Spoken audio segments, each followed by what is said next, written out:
Bonjour et bienvenue dans ce nouvel épisode du podcast de la psy en ligne. Alors, je suis Dr Christine Tagé, psychologue, et aujourd'hui, nous allons parler d'un sujet qui touche beaucoup d'entre nous, c'est-à-dire la procrastination.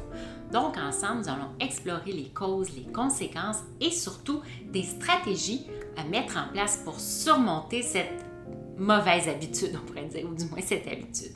Mais qu'est-ce que la procrastination exactement? Alors, la procrastination, c'est un acte de retarder ou de reporter une tâche ou une décision, souvent au profit d'activités moins urgentes, mais plutôt, davantage agréables, ceci dit. Donc, ce comportement est vraiment courant, puis ça peut affecter divers aspects de la vie, comprenant le travail, les études et les relations personnelles. Et les raisons de la procrastination peuvent être multiples et varient d'une personne à l'autre. Donc, je vais vous en donner quelques-unes des causes de la procrastination. Alors, il y a souvent la peur de l'échec. Donc, la crainte de ne pas réussir peut inhiber votre volonté de commencer ou de terminer une tâche. Alors, cette peur, évidemment, peut être exacerbée par des attentes élevées ou par des expériences passées négatives. Donc, c'est certain que si on a vécu certains échecs très difficiles ou des erreurs tout simplement, mais qu'on a perçus comme des échecs, on peut devenir anxieux, insécure à l'idée de revivre ce type d'erreur ou d'échec-là, ce qui nous amène à procrastiner dans la tâche qui lui ressemble à celle qui avait fait vivre des échecs. Évidemment, le manque de motivation, sans un but, un objectif clair ou un intérêt personnel, il peut être difficile de se concentrer puis de se motiver à accomplir des tâches plus spécifiques. La motivation, c'est souvent lié à la perception de l'importance et de l'urgence de la tâche. Donc, si on a l'impression qu'il n'y a pas d'urgence, il y a des gens qui sont vraiment toujours à la dernière minute. On voit ça entre autres chez les étudiants, mais parfois même au travail, où on va, quitte à se coucher à 3 heures du matin, terminer un dossier à remettre, un travail à remettre au professeur, vraiment à la dernière minute, comme si cette espèce de dose d'adrénaline d'être à la dernière minute aidait la personne à se motiver et à se mettre enfin à la tâche après avoir procrastiné parfois pendant plusieurs semaines. Évidemment, le perfectionnisme, c'est une des causes de la procrastination. Donc, les perfectionnistes peuvent être paralysés par le besoin que tout soit parfait. Alors, cette attitude, ça peut vraiment mener à l'inaction, car bien sûr, nos perfectionnistes préfèrent ne pas commencer plutôt que de risquer de faire une erreur et, comme on le dit tout à l'heure, de vivre un échec ou un autre échec. Une mauvaise gestion du temps, une autre cause de la procrastination, donc ne pas savoir comment organiser efficacement son temps et ses priorités peuvent conduire à la procrastination. Donc, la difficulté à évaluer le temps nécessaire pour accomplir une tâche peut aussi jouer un rôle. Si on pense, par exemple, que ça va nous prendre 1 heure pour faire une tâche, mais que finalement, ça nous en prend 3, bien, cette mauvaise évaluation va faire en sorte de retarder d'autres tâches qu'on avait peut-être prévu de faire dans notre journée au travail, par exemple. C'est quoi les conséquences de ça, de choisir, parce que c'est quand même un choix, la procrastination, on choisit de ne rien faire, de ne pas le faire, mais c'est quand même un choix. Alors, c'est quoi les conséquences de ça? Évidemment, ça augmente notre stress. Notre stress est de plus en plus accru puisqu'on reporte les tâches importantes qui vont augmenter le stress et l'anxiété, surtout à l'approche des échéances, des délais à respecter.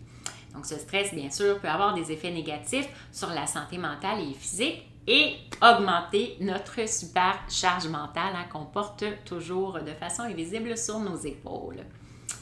Ça peut aussi avoir comme conséquence une baisse de la productivité. Alors, la procrastination peut entraîner des retards dans la réalisation des projets, ce qui affecte notre performance professionnelle ou scolaire, bien sûr, si on est étudiant. Donc, les tâches accumulées peuvent devenir écrasantes, puis vont rendre encore plus difficile le début de la tâche, encore plus difficile le fait de commencer enfin cette tâche qu'on voit comme une montagne, plutôt que de la réaliser petit pas à petit pas. Ça peut aussi avoir comme conséquence la procrastination une diminution de l'estime de soi. Parce que ne pas atteindre ses objectifs, ça peut nuire à l'image de soi, puis bien sûr à la confiance aussi en soi. Donc, les personnes qui procrastinent régulièrement peuvent se sentir inefficaces ou incapables de gérer leurs responsabilités. Bien sûr, bien, ça peut amener des relations plus tendues avec l'environnement, hein, que ce soit personnel ou professionnel, et même des conflits, puisque la procrastination bien, va amener, c'est ça, des tensions, des divergences avec les collègues, les amis ou les membres de la famille, surtout lorsque les tâches retardées affectent les autres. Hein, quand on est en attente de quelqu'un de nous remettre un dossier pour pouvoir le poursuivre, par exemple, c'est très frustrant pour la personne qui est en attente. Donc, ça peut vraiment amener des frustrations, de la contrariété, voire de la colère au niveau des relations interpersonnelles. Mais avant de poursuivre avec des stratégies pour vous aider à moins procrastiner, le moins possible, je vous invite là, pour mieux gérer votre stress et votre anxiété à profiter des derniers jours de la pré-vente pour vous inscrire à mon atelier Améliorer votre santé mentale en allégeant votre surcharge mentale qui va être disponible jusqu'au 3 juin 2024. Je parle de la pré-vente là, à un tarif spécial. Donc, le lien est dans la description ci-dessous. Alors, maintenant, j'en arrive aux stratégies pour surmonter la procrastination. Hein, il y en a plusieurs là, qui peuvent quand même être assez bien efficaces là, si on les met en action au quotidien. Bien sûr, lister les tâches à accomplir. Donc, écrire une liste de tâches, notre super to-do list, ça permet de visualiser ce qui doit être fait, puis de hiérarchiser surtout vos priorités. Donc, une des stratégies, c'est bien sûr de prioriser justement les tâches hein, quand on parle de priorité. Alors, établir la liste des tâches, oui, mais par ordre d'importance avec les échéances. Ça va vous permettre de vous concentrer sur ce qui est vraiment crucial, puis d'éviter de perdre du temps sur des activités moins prioritaires. Donc aussi, fixer des objectifs clairs et réalisables. Alors, vous pouvez décomposer vos tâches en sous-tâches plus petites, comme je disais tout à l'heure, petit pas à petit pas, et en tâches aussi plus gérables. Ça va vous permettre de rendre le travail moins intimidant et plus facile à aborder. Par exemple, hein, au lieu de dire, bien, je dois écrire tout un rapport complet, bien, vous pouvez dire, je vais rédiger l'introduction du rapport. Donc déjà, c'est une petite étape, on les décompose et ça paraît beaucoup moins lourd et anxiogène de le faire de cette façon-là. Désolée. Évidemment, on peut utiliser des techniques de gestion du temps comme la méthode Pomodoro, hein, qui est une méthode assez efficace où on travaille par intervalle de 25 minutes, suivi de courtes pauses de 5-10 minutes. Évidemment, le 25 minutes peut être un peu plus long. Si vous vous sentez bien concentré, ça peut être un 30-35 minutes, 40, dépendant. Mais c'est important de vous mettre de courtes pauses de temps en temps pour être capable de poursuivre le travail là, après coup. Donc, ça peut vraiment vous aider à maintenir votre concentration puis à éviter la fatigue cognitive, hein, mentale qui peut apparaître si on travaille trop longtemps sans prendre une pause. Évidemment, comme stratégie, évitez les distractions. Hein. Créez-vous un environnement de travail sans distraction. Par exemple, en éteignant vos notifications sur votre téléphone, sur votre ordinateur, sur votre tablette. Vous pouvez tout éteindre les notifications quand vous vous mettez en mode de travail. Hein, ça va vous aider à vous concentrer sur les tâches à accomplir plutôt que d'aller voir à chaque fois que vous entendez un petit ding qui annonce une notification. Renforcez votre estime de soi. Donc, travaillez sur votre estime, votre confiance en soi, sur votre sentiment d'efficacité personnelle aussi. Ça peut vous aider à réduire la tendance à procrastiner. Donc, plus on croit en sa capacité à réussir, hein, moins on va être susceptible de procrastiner. Vous pouvez aussi utiliser la règle des 2 minutes. Donc, si une tâche peut être accomplie plutôt en 2 minutes ou moins, bien faites-la immédiatement. Hein. Ne la remettez pas à plus tard, surtout pas celle-là. Hein. On ne procrastine pas sur une tâche qui prend 2 minutes ou moins. On la fait maintenant. Ça aide vraiment à réduire l'accumulation des petites tâches.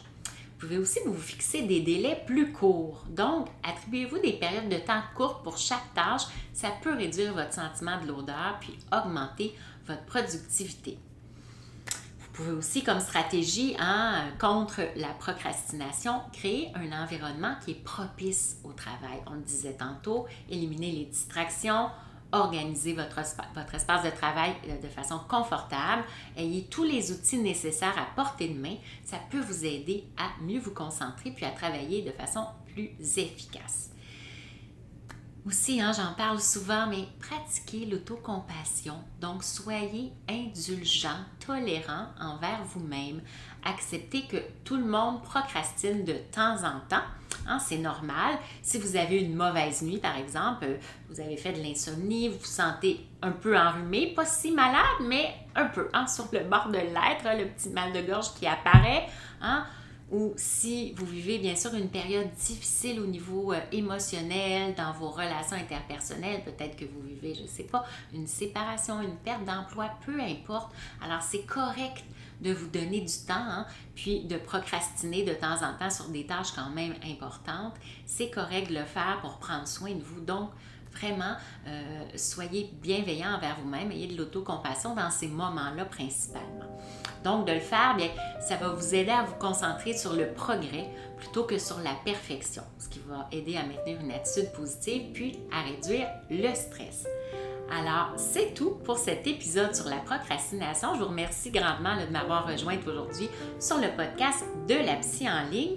J'espère que cette discussion puis les stratégies sur la procrastination vont vous apporter des éclaircissements puis des outils pour mieux gérer votre temps et surtout votre tendance à procrastiner. Et tout ça dans le but, bien sûr, pour vivre une saine santé mentale et diminuer votre charge ou votre surcharge mentale.